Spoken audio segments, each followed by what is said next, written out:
apa ya, sesuatu yang kayak secara psikologis ini kok gue goblok banget ya, kayak mereka mau ketemu cewek takut deg-degan gitu.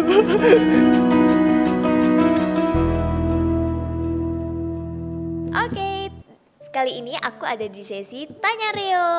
Kali ini aku yang nanyain Coach Rio nih. Korban.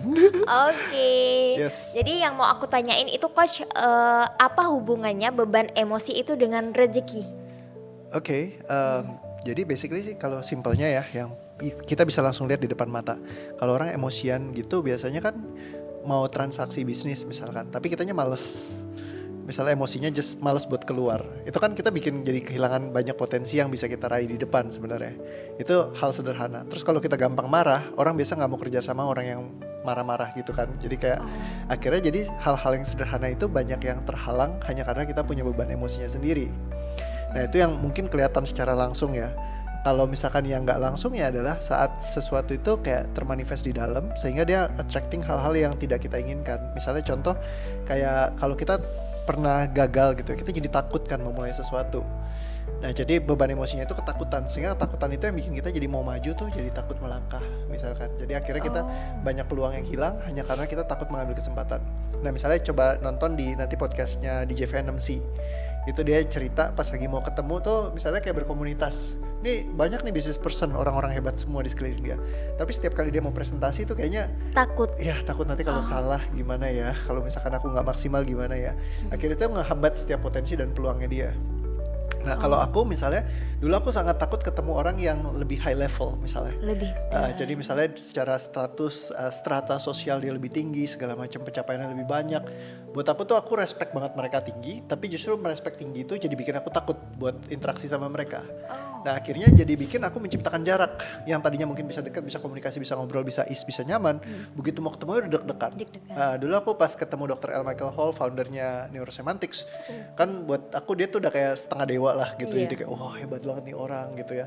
Terus jadi takut. Jadi akhirnya mau ketemu tuh tangannya keringetan. Terus kayak cuman mau foto bareng aja tuh takut. Oh sebegitunya ya Coach? Iya jadi kayak mau foto bareng gak berani. Jadi selama aku ikut waktu dulu pertama kali aku ketemu itu ACMC apa Training for Trainer aku lupa. Pokoknya udah hari ke-5 gitu. Aku lagi ulang tahun. Jadi hari ke-5-nya aku ulang tahun. Mau foto bareng sama dia tuh masih takut, jadi berhari-hari. Padahal kamu ngefans tuh. Iya ngefans pengen. Terus kan dirayain kan aku ulang tahun semuanya kayak nyelamatin gitu kan. Terus dianya juga kayak ya pengen ngeliat nyelamatin juga gitu. Cuman mau foto bareng minta tuh nggak berani. Jadi apa ya, sesuatu yang kayak secara psikologis ini kok gue goblok banget ya kayak. Mustahil gitu ya? Iya maunya ya foto bareng. Tapi ya itulah reaksi psikologis sama fisiologis. Psikologisnya mau, fisiologisnya yang ketakutan. Okay. Jadi akhirnya ngehambat potensi. Nah jadi setiap kali ketemu orang yang hebat, yang sukses segala macam, seharusnya mungkin bisa bangun interaksi, networking segala macam. Tapi ketakutan itu selalu muncul.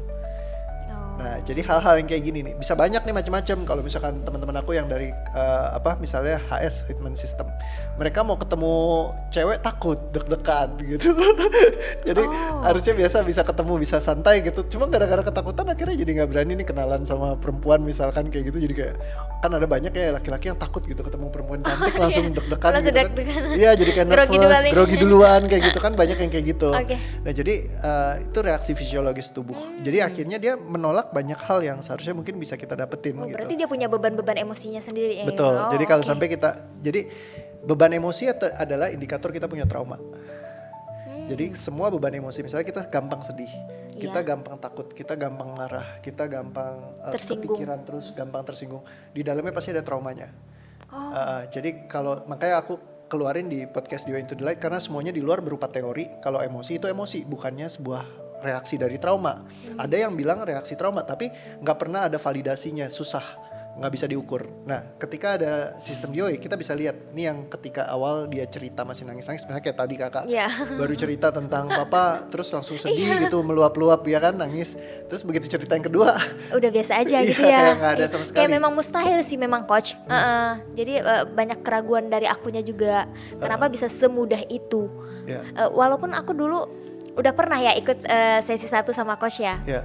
Untuk ke sesi 2 aja itu penuh keraguan sama aku gitu loh. Kenapa bisa kayak ini bisa secanggih ini gitu loh.